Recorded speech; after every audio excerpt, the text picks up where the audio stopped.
Good afternoon guys and welcome to 5th Generation Hobby Shop. Shoutout natin si Sir Japhet Buenasida. Welcome to 5th Generation Hobby Shop, sir. This is your unit Glock 17 4 series all black. May kasama ng bala, 0.23 grams, 4,000 shots yan. Green gas, standard power, pop dyno at yung silicone oil. Ayan. So, ito yung box niyan. Ayan, WE. Made in Taiwan po yan, sir. Hanapin natin yung Made in Taiwan. Nasaan ka na ba? Ito, Made in Taiwan by WE. Glock 17 with Tactical New Series. Yan yung 4 series. Yan, 4 series. Black slide, black frame, silver barrel. Okay, so buksan natin, sir, ha. Ito yung mga out of the box inclusion. Comes with owner's manual, backstrap, lock, and of course the unit. Ito siya, sir, oh, guwapo. Kasing guwapo nung may-ari. Yan, sir, oh, Glock 17 4 series. Ayan, sticker lang yan, sir, ha. Naka-magwell na siya. Ito yung backstrap. Ayan, yung backstrap, sir. So, kung gusto mong i-install yan, ganyan yan, sir, oh. Ayan, ganyan. Ngayon, yung pin na yan, ito yung magiging replacement para mag-lock. Okay? Kasi mas mahaba to eh, compared dito eh. Naka-install. Ayan.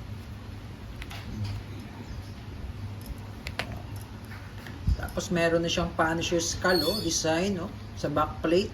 Tapos naka-fiber optic sight na siya, front, rear and front. Ayan, oh. Silver barrel. Yan, naka-stippled, stippling na yung grip niya, oh. Magazine is 24+1. Yan. Naka-wide na yung mag base. Smooth. Smooth na smooth. So, lagyan natin, sir, ng oil, sir, ha. So, kung gusto nyong baklasin yung slide, sa pagbabaklas ng slide, take note, kailangan walang magazine yan. Remove the magazine. At tapos, kasan nyo isang beses, sir. Once nakasan nyo na yan, itong disassembly, yan, ito, ayan.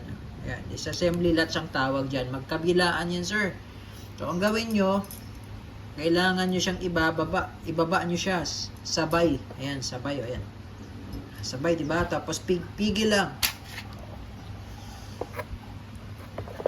So, ganun lang siya kadaling baklasin. Ngayon, lagyan natin ng oil. Ito yung nilalagyan dyan, sir, ng oil. Ito ang part na to, sir, kasi ito yung merong friction. Diba? Kasi may tawag dyan yung reciprocation ng slide. Dahil blowback siya, syempre pabalik-balik dyan yung slide, may friction, bakal sa bakal yan. So kailangan meron yan oil. Yan. Pati itong mga valve na to, nilalagyan din namin yan ng oil. Yan. So, okay. So, after mo malagyan ng oil, kahit hindi mo muna yan baklasin kasi bago pa naman. Ngayon, pagbabalik, kasi itong purpose lang naman nito, pag gusto mong baklasin yan lahat, pag maglilinis ka ng barrel, linis mong barrel, cotton buds lang, alcohol, yan. Tapos ito, pagbabalik, ito, pasok nyo lang siya dito. Ayan, o. Yan. Sagad sa dulo, release. Ganun lang. Diba? Napakadali lang. Ngayon, smooth na siya.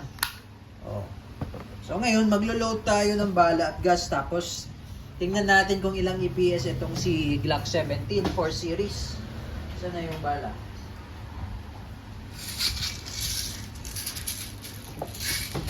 Glock 17 4 series. Kaya sa tinatawag na 4 series, ang tawag namin dito 4 series or F series kasi ito yung customized model ni Glock 17. Meron kasing isang series nito, yung G series naman. Yung G series, yun yung nakikita nyo sa aming mga previous video na plain lang yung design. Diba? Hindi rin siya naka-magwell. Yun yung 4 series. Tapos yung trigger safety yun yung G series pala. Yung trigger safety ng 4 series, red na siya. Sa G series, black. Yun lang naman ang kaibahan. Tsaka itong design, yung Punisher skull. Tapos sa F series, nagka-fiber optic. Sa G series, standard lang yung sight noon. Ayan. Tapos ito, hinihigpitan namin to sir bago namin ipapadala sa aming Asan na yung Okay, ito yung hinihigpitan. So ito, meron tayong special na tool yan. Para lang to sa magazine talaga ng airsoft. Ayun, maluwag siya oh. So higpitan ko siya sir ha. Tamang higpit lang kasi pagka tinodo naman yung higpit dito, mapuputol yan. Tinggaan lang kasi yan eh.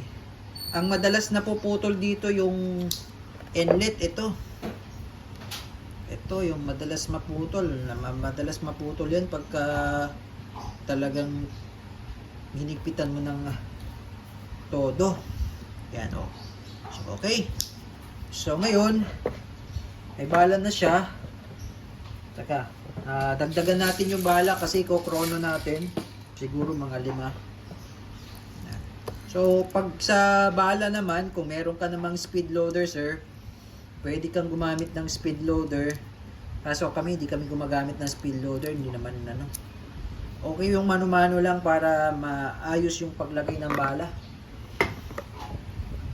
Then, sa paglalagay naman sir ng gas, inverted position ng magazine, dapat nakatuwad, nakapatiwarik yung magazine. Yan, tapos, ito, ididiinan mo lang siya, 3 to 5 seconds lang mo. 1, 1001, 1002, 1003, 1004, 1005. Yan, so ganun lang sir. Okay. So, testing. Check natin yung EPS. Ito pala sa Glock, kailangan sa Glock, pagka magsalpak ka ng magazine, kailangan medyo lakasan mo lang. Yan, medyo lakasan mo. Kasi, pagka medyo mahina yung salpak, medyo alanganin yung salpak, mahina, pwedeng malaglag yan. Pag pupuntok ka, pwedeng malaglag yung magazine mo. Yan, so ganda niya oh. Pwede pala itong lagyan ng flashlight oh. Pwedeng lagyan. Tapos, kung magpapa-install ka naman o lalagyan mo ng red dot optic, sa amin ka lang bumili ng red dot optic para alam namin kung ano yung unit na para sa red dot para sa unit mo. Yan, kasi ito nababaklas to eh. Yan.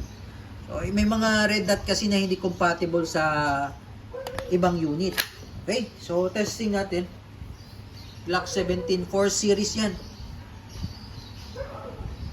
Okay, ito na po. Ipuputok na po natin kung gaano kalakas itong si Glock 17 4 series.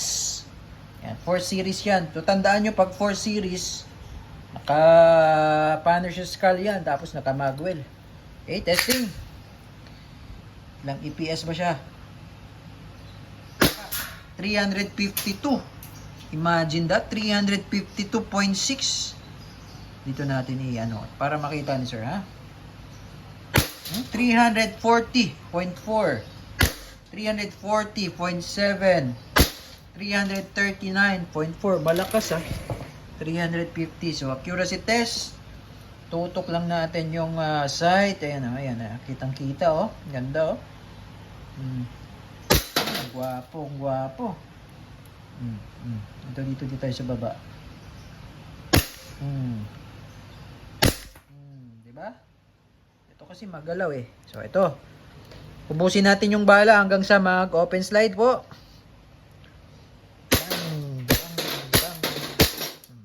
Diba?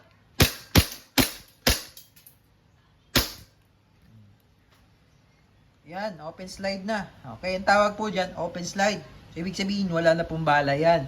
Ngayon, sir, pagka malamig yung magazine, take note po, Kasi maraming nagme-message sa amin, bakit di po nag-open slide? Wala na pong bala.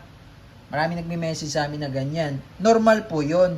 Kapag continuous ang gamit ng magazine, lumalamig po yan. So pag malamig ang magazine, humihina yung amount, yung blowback.